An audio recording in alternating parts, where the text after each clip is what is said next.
Hello everyone, welcome to school of Tripoli. আজকে আমরা খুবই সিম্পল একটা অঙ্ক দেখব। এর মধ্যে আমরা কনসেপ্ট ক্লিয়ার করব পাওয়ারের বিভিন্ন ক্যালকুলেশনের, বিশেষ করে কমপ্লেক্স পাওয়ার থেকে কিভাবে অ্যাপারেন্ট পাওয়ার বের করতে হবে, তারপরে হচ্ছে রিঅ্যাক্টিভ পাওয়ার, অ্যাক্টিভ পাওয়ার থেকে কিভাবে হচ্ছে আমরা অ্যাপারেন্ট পাওয়ার বের করব, পাওয়ার ফ্যাক্টর বের করব। এই যে রিলেশন গুলো আছে, আমি যদিও পাওয়ারের যে থিওরি ক্লাসটা ছিল সেখানে আমি এগুলো নিয়ে আলোচনা করছিলাম, তারপর আমি মনে করতেছি একটা নিউমেরিক্যাল এক্সাম্পল দিলে আরো বিষয়গুলো ক্লিয়ার হবে। তো এইখানে আমি যদি একটু থিওরিটিক্যাল আলোচনা করি যে একটা কমপ্লেক্স পাওয়ার এস সমান সমান P plus J Q, right? তো এখানে আমি কি বলছিলাম যে পি হচ্ছে অ্যাক্টিভ পাওয়ার আর এটা হচ্ছে রিঅ্যাক্টিভ পাওয়ার, ঠিক আছে? এখন এখান থেকে অ্যাপারেন্ট পাওয়ার হচ্ছে, অ্যাপারেন্ট মানে হচ্ছে স্বচ্ছ, আসলে কতটুকু দেখা যাচ্ছে। এটাকে যদি আমি এরকম করি যে পি স্কোয়ার যোগ কিউ স্কোয়ার, তাহলে কিন্তু অ্যাপারেন্ট পাওয়ার পাওয়া, ঠিক আছে? আচ্ছা, অ্যাপারেন্ট পাওয়ার আসলে এই দুইটার ম্যাগনিটিউড। আমি যদি কমপ্লেক্স পাওয়ারকে এরকম করি, যদি সাপোজ একটা এক্সাম্পল, আচ্ছা আমরা এই অঙ্কই করি, সমস্যা নাই। এখানে হচ্ছে অঙ্কটাতে দেয়া আছে যে একটা 240 ভোল্ট আর এখানে ভোল্ট হবে, কিন্তু এটা হচ্ছে সোর্স, সোর্স, এটা একটা সোর্স।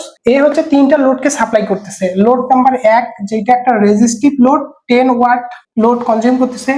লোড 2 যেটা, এটা হচ্ছে একটা ইন্ডাকটিভ লোড যেটা 15 ভার লোড কনজিউম করতেছে। একটা হচ্ছে ক্যাপাসিটিভ লোড যেটা হচ্ছে 22 ভার কনজিউম করতেছে।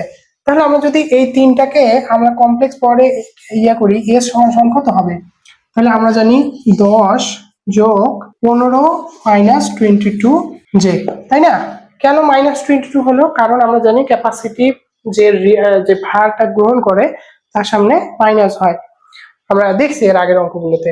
সো এইখানে হবে 10 মাইনাস 7 জে, ঠিক আছে? তো এইটা হচ্ছে এই কমপ্লেক্স পাওয়ার এটা। তো আমরা যদি এখান থেকে অ্যাপারেন্ট পাওয়ার কত বের করি, তাহলে একটু আগে আমরা শিখলাম 10 এর উপরে স্কোয়ার, 7 এর উপরে স্কোয়ার, তাহলে রুট ওভার 149, 149, তাই তো নাকি? 7 7 7 49, 149 এর উপর রুট করলে কত হয় দেখি, 12.20। আচ্ছা, এটা হচ্ছে 12.20, এটা কিন্তু ম্যাগনিটিউড। এটার সাথে একটা কিন্তু পাওয়ার ফ্যাক্টর আছে এইটাই। আচ্ছা, এইটা কিন্তু এরকম যে 12.20 এর সাথে একটা পাওয়ার আছে, যে পাওয়ার অ্যাঙ্গেল আছে। ওই অ্যাঙ্গেলটা আমরা জানি না, ওই অ্যাঙ্গেলটা এখান থেকে বের করা যাবে যদি আমি হচ্ছে এটাকে কমপ্লেক্স নাম্বার মানে পোলার ফর্মে নিয়ে যাই, তাহলে কিন্তু আমি এই অ্যাঙ্গেলটা পাবো। ওই অ্যাঙ্গেলটাই মেইনলি হচ্ছে পাওয়ার ফ্যাক্টর, ঠিক আছে? ওই অ্যাঙ্গেলটাই মেইনলি হচ্ছে পাওয়ার ফ্যাক্টর। তো পাওয়ার ফ্যাক্টর যদি আমি আলাদা করে বের করি, তাহলে পাওয়ার ফ্যাক্টর কিভাবে বের করা যাবে? পাওয়ার ফ্যাক্টর নরমালি আমরা যদি ট্যান থিটা ধরি, ট্যান থিটা সমান সমান ট্যান থিটা সমান সমান P by Q, right? Sorry, Q by P না। আমরা যদি অ্যাড করি, পাওয়ার কার্ভ অ্যাড করি, তাহলে এটা যদি থিটা হয়, আমাদের অলওয়েজ এটা হবে পি, এটা হবে কিউ, তাই না? এখন এটা হবে এস। তাহলে দেখো তো, ট্যান থিটা লম্ব বাই ভূমি, লম্বকে আমার রিঅ্যাক্টিভ পাওয়ারকে উপরে রাখতে হবে, আর হচ্ছে অ্যাক্টিভ পাওয়ারকে নিচে রাখতে হবে। তাহলে এখান থেকে থিটা সমান সমান ট্যান ইনভার্স কিউ আমার কত, কিউ হচ্ছে 7 আর নিচে হচ্ছে 10। এখানে করলে হচ্ছে 34.9 35 ডিগ্রি, ঠিক আছে?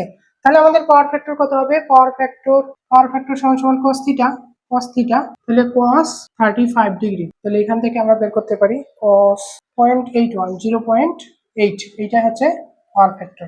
আচ্ছা, এখন 0.8 পাওয়ার ফ্যাক্টর, এটা কি ল্যাগিং নাকি লিডিং? আমরা কি বলতে পারি?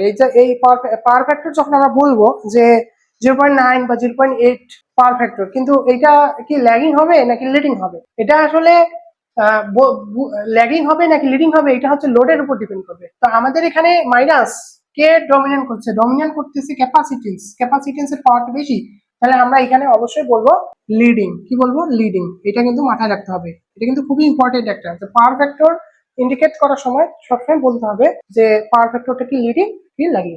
ওকে, আচ্ছা, তাহলে আমরা হচ্ছে পাওয়ার ফ্যাক্টর দেখলাম, অ্যাপারেন্ট পাওয়ার দেখলাম, কারেন্ট ফ্রম দ্য সাপ্লাই। আচ্ছা, আমরা হচ্ছে পাওয়ার জানি, তো পাওয়ার যদি জানি তাহলে আমরা হচ্ছে কারেন্ট বের করতে পারবো না। যেহেতু উই হ্যাভ ভোল্টেজ, তাহলে কারেন্ট সমান সমান কি জানি আমরা, জানি এস সমান সমান আরএমএস, যেহেতু তাহলে হাফ দেওয়ার দরকার নাই, তাহলে ভি ইন্টু আই কনজুগেট, তাই না? এটাও আরএমএস, এটাও আরএমএস, হাফ দেওয়ার দরকার নেই। তাহলে আমরা এখান থেকে আই কনজুগেট, তাহলে S divide by V. S সমান সমান কত? এস সমান সমান হচ্ছে 12 অ্যাট অ্যান অ্যাঙ্গেল, এইখানে কিন্তু অ্যাট অ্যান অ্যাঙ্গেল কত? থিটা হচ্ছে 35 ডিগ্রি।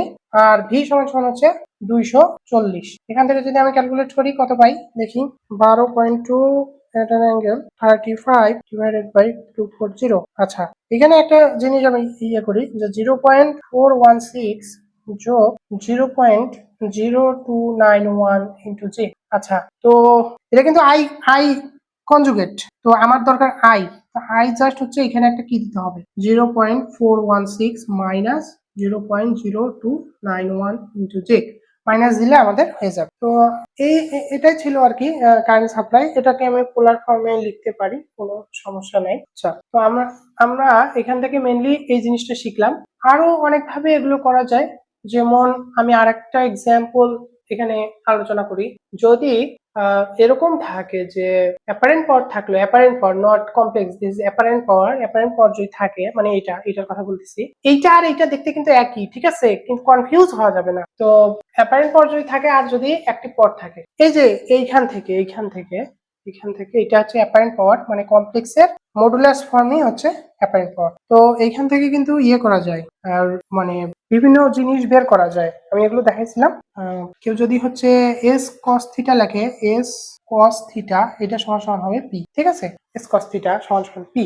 আবার দেখা যাচ্ছে যে কিউ সমান সমান পি ট্যান থিটা সমান সমান হবে কিউ, তাই না? পি ট্যান থিটা সমান সমান কিউ, এই যে এখান থেকে পি ট্যান থিটা সমান সমান কিউ। আর কস থিটাকে যদি আমি লিখি কবরে ভূত অনেক, ভূমি বাই অতিভুজ, ভূমি এটা, অতিভুজ হচ্ছে এটা। তো এই যদি আমার এই পাশের যে দুইটা দেওয়া থাকে তাহলে এটা বের করতে পারবো, এটা দেওয়া থাকলে এটা বের করতে পারবো, অথবা দেখা যাচ্ছে যে কোনো দুইটা দেওয়া থাকলে আরেকটা বের করা যাবে। তো এই হলো ঘটনা এই পাওয়ার সম্পর্কে। আমার মনে হয় এতগুলো ডিসকাস করার পরে আর কারো কনফিউশন থাকার কথা না। ঠিক আছে, তো ঠিক আছে, দেখা হবে পরের কোনো লেকচারে। আপাতত এই পর্যন্ত, আল্লাহ হাফেজ।